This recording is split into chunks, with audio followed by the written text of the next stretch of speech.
Merhaba arkadaşlar. Bugün sizinle arkadaşlar rest oyuncaklar yapacağız arkadaşlar. Rest oyuncak yapacağız. Rest oyuncağımızın adı arkadaşlar ocak.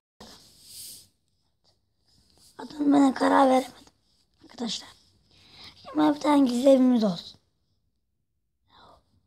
Sırada içindekileri almak ister değil mi? İşte bana ufaktan sistemi göster.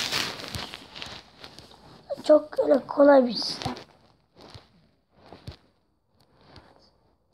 Kararım oraları, evet. Bir tane ocağa, reston kopartıra, bir tane de restoncuya ihtiyacımız var. Bir de reston tabii ki de bir tane.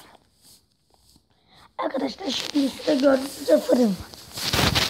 Fırına şöyle fırına üstünde olup yere bir tane şöyle koyuyoruz. Yani şu tekli ucu fırına bakmayacak. Sonra şöyle kapının tam kenarına şöyle geliyoruz, koyuyoruz. Hiçbir şey ellemeyin. Bu önüne üstten koyuyoruz. Tak. Kapı nasıl açılacak? İşte gördüğünüz fırın. Bilmeyenler fırın nerede göremez. Nasıl gidelim bu kapıya? Düğme nerede? Biz buraya geliriz. Tak.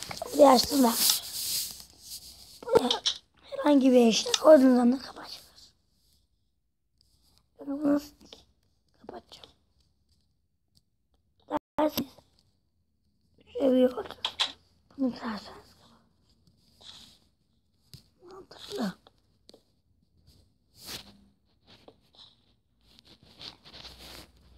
Böyle bir şey de yapabilirsiniz yani.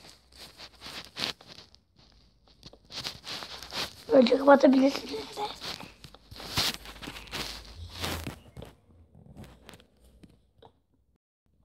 Buraları çok kapatıyor. Şimdi kapı açılıyor. Türkçe olarak. Sonra dekoratörü alıyorum. Buraya koyuyorum. Şöyle çıkınca kapatması kolay. Gelin alınca kapanıyor. Mükemmel bir icat değil ama iyi bir icat. Değil mi arkadaşlar?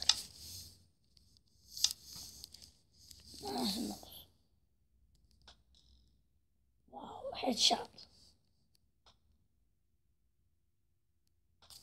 Allah'ım ben mikroyum.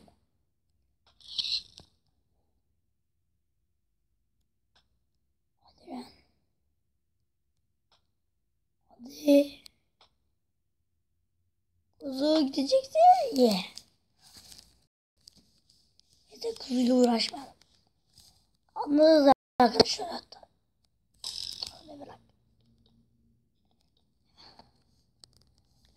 Şöyle gördüğünüzde restoran var. Kapıdan şöyle bir kapı olması şart değil tabii ki. Siz de bu kapıyı da koyarsınız.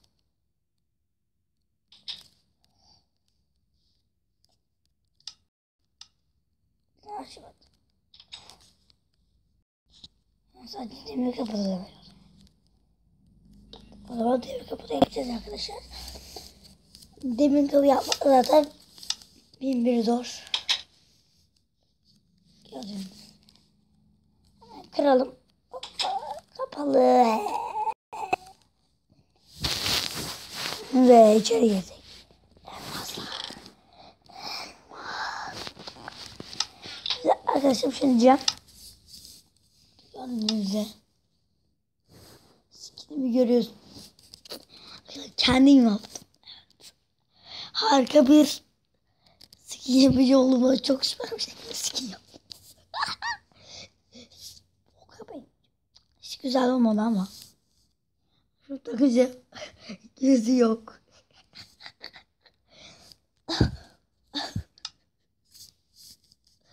Ondan kas takmayın.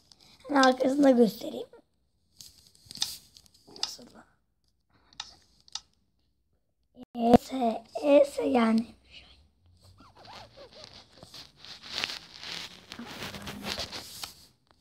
Kazıklayan pantolon da yaptım. Güzel yani.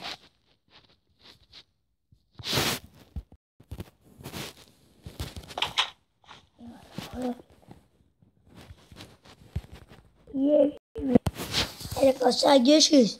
Bu videoyu beğenmeyi unutmayın. Ve yapılışını anlamadıysanız geri sarıp tekrar izleyin derim. Çünkü anlamayacak bir şey yok.